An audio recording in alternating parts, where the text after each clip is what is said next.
जय हिंद, नमस्कार। सभी दर्शकों का बहुत स्वागत है द सियासी टेबल के अंदर। देश में इस वक्त एक बड़ा मुद्दा चल रहा है। बेंगलोर के एआई सॉफ्टवेयर इंजीनियर आशीष नाम के व्यक्ति ने कल एक आत्महत्या करी और उन्होंने आत्महत्या करने से पहले 25 नोट का एक सुसाइड लेटर लिखा और 80 मिनट का लगभग 1.5 घंटे का एक वीडियो बनाया और उन्होंने आत्महत्या कर दी और अपने सोशल मीडिया पेज पर यह वीडियो डाल दिया।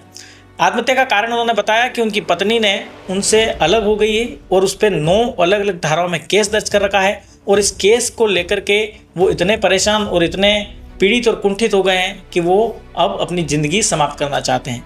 इसके साथ ही उन्होंने जौनपुर, उत्तर प्रदेश के जौनपुर, जहाँ पर उनकी पत्नी ने केस कर रखा है, वहाँ की डिस्ट्रिक्ट कोर्ट की जज के ऊपर भी आरोप लगाया कि उन्होंने इस मामले को सेटल करने के लिए उनसे 5 लाख रुपए की रिश्वत मांगी और उन्होंने इसको देने से मना किया। तो उनको उन मुकदमों में ऐसा उलझाया कि वो उनकी बेंगलोर से जौनपुर की दौड़ लगाते लगाते उनकी चप्पलें घिस गई और उनका धैर्य भी टूट गया और उन्होंने आत्महत्या कर ली।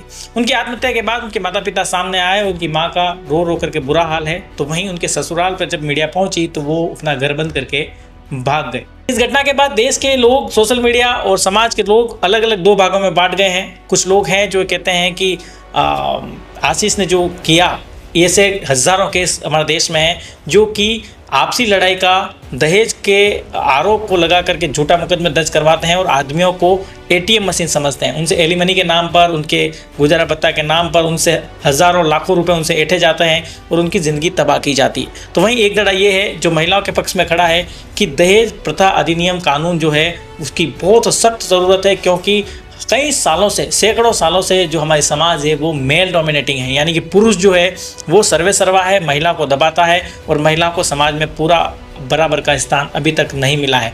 तो आज की इस वीडियो में हम ये डिस्कस करेंगे कि आखिर इस प्रकार के केस में वास्तविकता में क्या ऐसा इसका कानून है, क्या क्यों इस प्रकार के मामले सामने आ रहे हैं, क्या वास्तव में महिलाएं जो हैं वो कानून का दुरुपयोग कर रही हैं, क्या महिलाओं के लिए वास्तव में ऐसे किसी कानून की ज़रूरत है और वास्तव में इस कानून का दुरुपयोग ना हो इसके लिए क्या किया जाना चाहिए। तो चलिए शुरू करते हैं।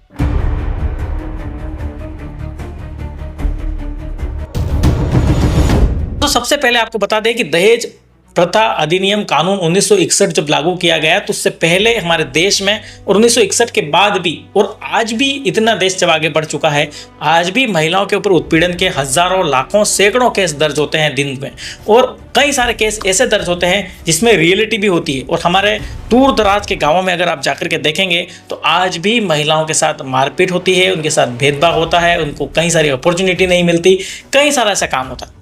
महिलाओं को अपॉर्चुनिटी देने के नाम पर जो शहरी समाज है, जो थोड़ा पढ़ लिख गया है, थोड़ा मॉडर्न हो गया है, उन्होंने जब महिलाओं को आज़ादी दी है तो उसके बाद कई सारे ऐसे मुकदमे भी देखने को मिले हैं जब इस कानून जो सरकार महिलाओं के अधिकार को प्रोटेक्ट करने के लिए बनाया गया है, दहेज के प्रताड़ना से बचाने के लिए बनाया गया है, इसके कई सारे झूठे मुकदमे भी आए हैं। और जब 2 आपसी मतभेद से, किसी आपसी झगड़े से अगर 2 लोग, कपल जब अलग अलग होते हैं तो लड़के के ऊपर उसे बदला लेने के लिए दहेज प्रताड़ना का केस किया जाता है और उसमें दूर दूर तक ऐसे मुकदमे लगाए जाते हैं, ऐसी चीज़ें इसमें जिक्र की जाती हैं रिपोर्ट के अंदर जिसका उनके वास्तविक झगड़े से दूर दूर तक कोई लेना देना नहीं है। कि मुझे मारा, मुझे पीटा, मुझे दहेज के लिए पीटा, मुझसे गाड़ी की मांग की गई, मुझसे बंगले की मांग की गई, जबकि उस कपल के बीच इस बात को लेकर कभी कोई झगड़ा नहीं हुआ। झगड़ा किसी और बात पे भी हो सकता है।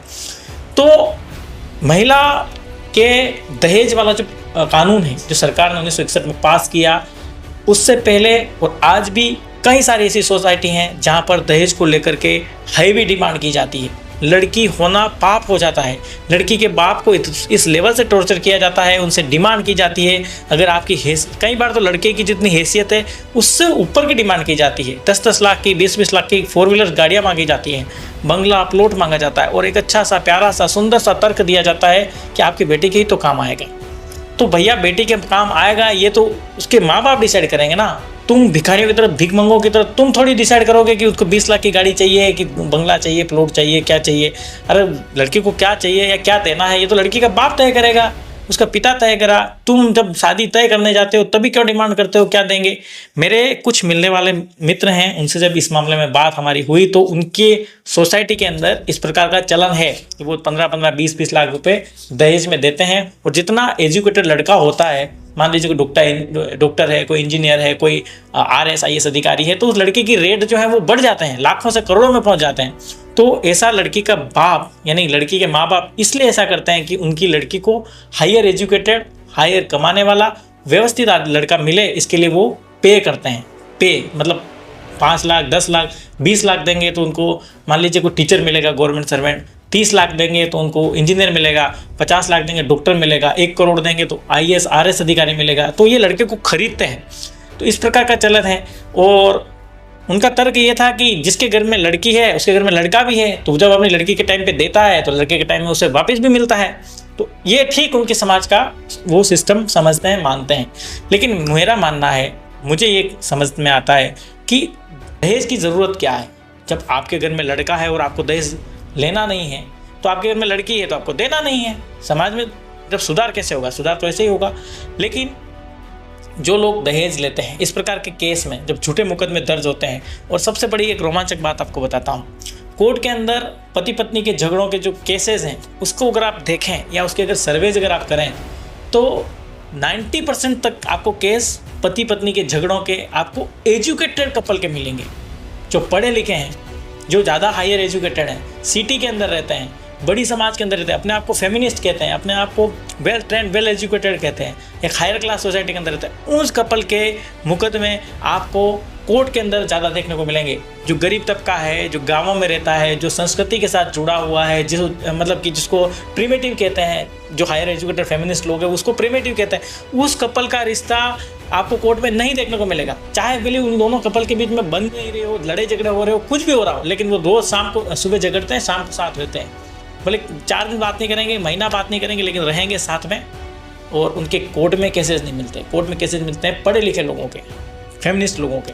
तो ये भी एक सच्चाई है। तो ये सारे जो झूठे केसेस मुकदमे दर्ज होते हैं, तो इसका जो केस का दुरुपयोग जो होता है वो कई सारे केसेस में होता है। STSC एक्ट, एट्रोसिटी एक्ट में होता है, UAP में होता है, रेप केसेस में होता है, डोगरी के केस में होता है। इसके दुरुपयोग को रोकने का अब उपाय क्या है? इसके केस को रोकने का उपाय सिर्फ एक हो सकता है कि गवर्नमेंट, कानून, सुप्रीम कोर्ट। हालांकि सुप्रीम कोर्ट ने अभी रेप केसेस पे एक टिप्पणी दी कि लिव इन में रहने वाले का कि रेप केस एक्सेप्टेड नहीं होगा, कि आप 2-2, 4-4, 6-6 महीने लिव इन में रहते हैं, उसके बाद आप केस दर्ज करते हैं तो फिर उसे रेप की कैटेगरी में नहीं गिना जाएगा। इसी प्रकार अगर दूसरे केसेस के ऊपर भी कोई ऐसा रूल्स बने कि अगर आपने डोगरी का, STSC एट्रोसिटी का या फिर रेप का झूठा केस दर्ज किया है किसी के ऊपर, और ट्रायल के अंदर, प्रोसीडिंग के अंदर अगर आप जो पीड़ित है, जो विक्टिम के अंदर जो जिसके ऊपर एलिगेशन लगा है, वो अगर ये साबित करने में लग जाए कि मेरे पे झूठा आरोप लगाया है, तो फिर झूठा आरोप लगाने वाली पार्टी के ऊपर रिवर्स केस चलेगा और उस पर भी सजा का प्रावधान हो, फाइन का प्रोविजन हो, और उसको जो मानहानि का मुकदमा है उसके उसका केस उस पर दर्ज हो, और जिसके ऊपर अभी वो आरोप लगा रहा है उसे कुछ मिले, पैसा मिले एक दंड के तौर पर। इस प्रकार का कोई प्रोविजन हो तो शायद इस मुकदमों में दर्ज कमी आ सकती है। लेकिन बेंगलोर के अंदर जो हुआ अतुल आशीष के साथ, वो काफ़ी दुखद है। उनकी पत्नी शादी करके जब लाए होंगे तो उन्होंने इसकी कल्पना नहीं की होगी कि ऐसा दिन उन्हें देखना पड़ेगा, सुसाइड करना पड़ेगा उन्हें। इस प्रकार के केसेस जो हुए हैं, तो लड़कियों को भी या लड़कों को भी सोचना चाहिए कि अगर आपका पर्सनल झगड़ा है किसी वजह से, तो आपको अलग हो जाने का अधिकार है, लेकिन अगले व्यक्ति को इस प्रकार से टॉर्चर करके, इस प्रकार से उसे मारना या मर जाए इतना मजबूर करना कहाँ तक सही है। और इन दो झगड़ों के बीच में कई बार हमने देखा है छोटे छोटे 2-2, 3-3, 4-4, 5-5 साल के बच्चे होते हैं उनके, वो सर्वाइव करते हैं, या तो उनके माँ, मोस्ट ऑफ केस में माँ की कस्टडी मिलती है तो अपने बाप के, अपने पिता के प्यार से वंचित रहते हैं। तो इस तरह केसेस जो हैं वो शायद समाज जो है हायरली एजुकेटेड ज़रूर हो गया है, लेकिन हायरली जो है नॉलेजेबल नहीं हुआ है, ज्ञान नहीं आया है समाज में। हम लोग फॉर्मल एजुकेशन लेकर के बड़ी बड़ी डिग्रियां ज़रूर लेते हैं, लेकिन जो बेसिक हमारे अंदर जो समाज है, समाज की समझ है, उसमें शायद अभी कमी है। आपका क्या सोचना है दोस्तों इसके ऊपर नीचे कमेंट जरूर करिए, और वीडियो अगर आपको पसंद आया है तो लाइक करिएगा और चैनल को सब्सक्राइब करें, हमारे साथ जुड़िए, देखते रहे हमारा चैनल द सियासी टेबल। आपका दिन शुभ हो। धन्यवाद।